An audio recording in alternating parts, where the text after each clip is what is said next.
Hi guys, welcome back to my YouTube channel for today. For today's vlog, I want to share the verse Jeremiah 32 verse 27. Sabi niya po doon, I am on the Lord of all mankind. Is anything hard for me? Yun po yung verse doon na wala pong mahirap sa ating Diyos na buhay. At kung ititiwala natin ang mga gagawin natin sa Kanya, magtitiwala tayo sa Kanya, naniniwala ako po mga kapatid na lahat ng mga gagawin natin naaayon sa Kanyang kaparaanan ay pagpapalain niya. So for today's vlog, kung sinasabi natin sa Diyos po ay wala pong imposible, wala pong mahirap sa Kanya, ang ituturo ko po sa ating vlog for today, paano po magtanim ng okra. So yung okra po ang ating pag-usapan, kung paano ito i-prepare, paano natin, ano yung gagawin natin, at yun po yung ating pag-usapan. Sa panandalian, mag-intro muna tayo.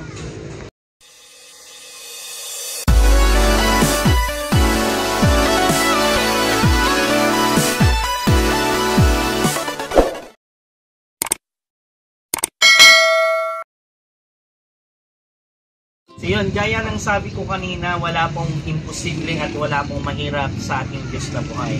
So yung paano natin pong i-prepare po ang ating pagtatanim ng okra.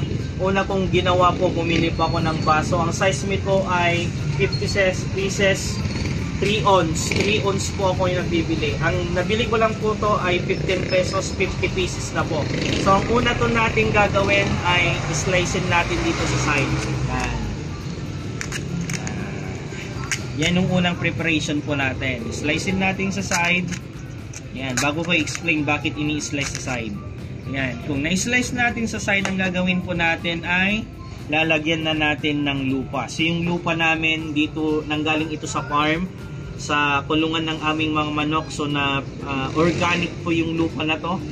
At ang gagawin natin, lalagyan natin ng lupa mga kapatid. Pag nilagyan mo ng lupa, next step natin ito, mamaya babasahin natin yan, pero una pong gagawin muna natin, ito pong mga buto, ibabad lang natin para sigurado po ng ibabad po natin ito ng 6 hours, ganon, para sa ganon, yung mga buto po ay makikita natin kung ilan lang yung talagang pwede nating itanim. Like example, tingnan natin, itutok mo.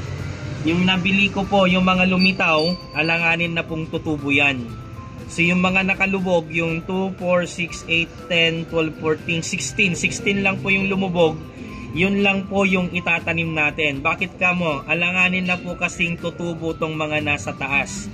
Yung mga lumutang. Dahil wala na pong laman yan or patay na yan. Kung sigurado po akong mahirap tumubo yan. Ang siguradong tutubo po dyan, yung mga nasa loob po. Nasa loob po yung mga siguradong tutubo. So, ang unang natin gagawin, prepare natin yung baso, ibinabad natin yung buto na binili natin, tapos, next po na gagawin natin, pag itatanim na po natin, babasahin lang natin to, tapos ilalagay dito. So, mamaya ipapakita ko kung paano itanim ito.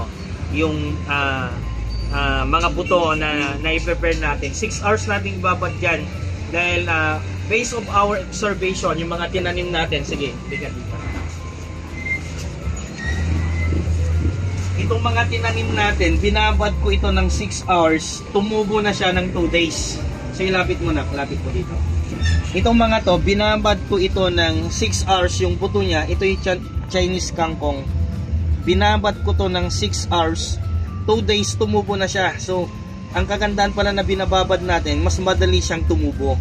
Ibabad natin. Ito mga to, 2 days kong binabad, ang bilis nilang tumubo. So, kung titingnan po natin, maganda po na ibinababad natin. So, yan no, tumutubo na yung iba. 2 days lang tutubo na sila. So, yun yung kagandahan na mo ng nagbababad tayo bago natin sila itanim. So, yun lang po ang aking may tuturo for today. Kung bago ka sa aking channel, don't forget to share, subscribe my channel.